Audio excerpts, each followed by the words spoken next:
What unfolds in the moment after our final breath?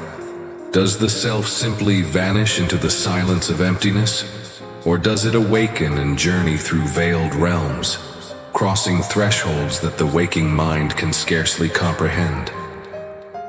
Welcome, traveler of spirit, to the sacred in-between, the luminous gateway between life and death, between illusion and truth, between the known and the infinite. Today we venture into one of the most mysterious texts ever whispered into the world by awakened beings, the Bardo Thodol, known in the West as the Tibetan Book of the Dead. But this is not merely a book. It is a living guide, a celestial map, a compass for the soul adrift in the ocean of impermanence. Its purpose? To serve as a light in the vast darkness between incarnations. A voice that echoes in the silence of death, a hand reaching out from wisdom, offering liberation when all else dissolves. This sacred text arises from the mind stream of none other than Padmasambhava, a master of mystery, a bringer of light to the shadowed peaks of ancient Tibet, born from a lotus, some say, not from a womb. He emerged into this world already radiant with awakened power. In the 8th century he crossed mountains and valleys, invited by King Trisong Detsen to tame the land, not with sword or fire, but with teachings profound and beyond time.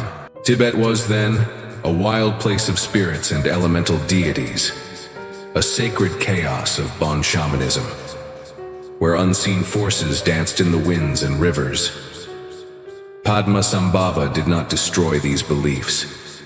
He embraced them, transformed them. With tantric rituals, fierce compassion and boundless wisdom, he harmonized the old and the new. He made allies of demons, turning wrath into guardians of the Dharma. Thus was born Sami Monastery, the first bastion of the Buddha's teachings in Tibet. And from this lotus of silence and storm, bloomed the Bardo Thodol. But what is this Bardo? In Tibetan, Bardo means intermediate state, a realm between realities. There are many Bardos in life and death alike, waking and dreaming, birth and dying, becoming and unbecoming. Yet the Bardo Thodol focuses on the 3 Bardos of death, 3 thresholds that the soul must cross as it leaves behind one life and moves toward the next. Let us walk together through these 3 sacred doors.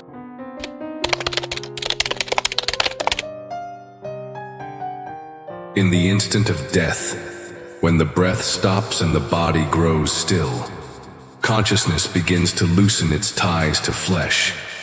The senses dissolve one by one, and the mind floats free, untethered from form.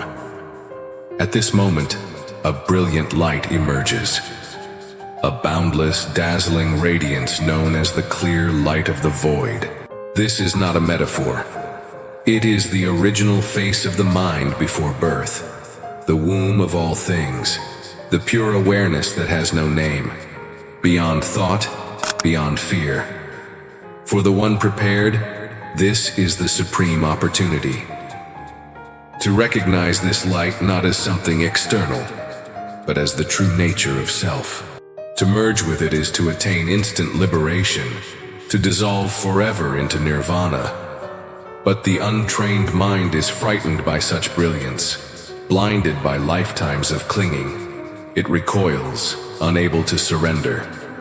And so the soul turns away from the clear light and begins to descend into subtler bardos, carrying its illusions like chains.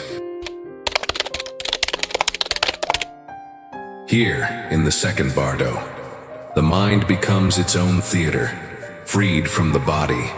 Consciousness projects its inner world into luminous visions, divine, terrifying, magnificent.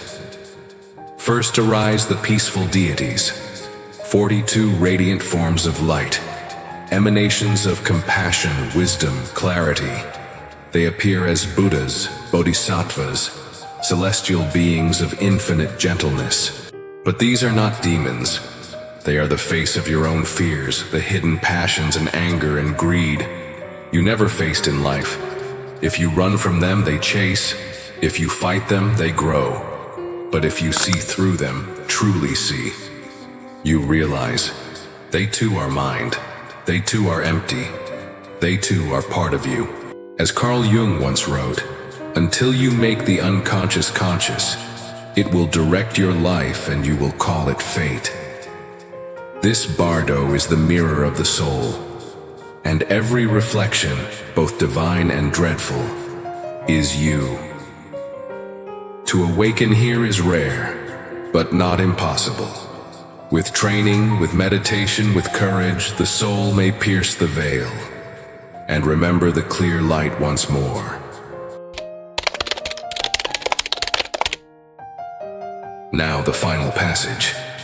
The soul, having turned from liberation, is caught once more in the winds of karma. Thoughts become currents, desires become gravity, and the pull toward rebirth becomes irresistible. Here the consciousness begins to perceive forms, visions of potential parents, scenes of union, symbolic gateways into a new existence. If one remains lucid, one may resist. But most are drawn by unconscious tendencies, choosing not wisely, but blindly, compelled by past attachments and emotional imprints. A body is chosen, a new womb entered, and the wheel turns again. But even here, in this final moment, a sliver of light remains. One last chance to awaken, to say no to the cycle, to merge into the timeless. The message of the Bardo Thodol. This ancient text is not merely a guide for the dying, it is a guide for the living. It whispers, prepare now, not in your last hour, but in this breath, this moment. Understand your mind, make peace with your shadows, release attachments, cultivate presence, and when the time comes, you will not fear the light. You will recognize it as yourself. For death is not the end. It is a gate, and the gate opens inward. The Bardo Thodol teaches us that every moment is a rehearsal for death. And in dying, there is the chance for the greatest birth of all, the birth into freedom. As the mystic Ram Dass once said, when you die, the only thing that matters is how much you loved. So let us love deeply, live mindfully, and walk with reverence through this sacred dream of life.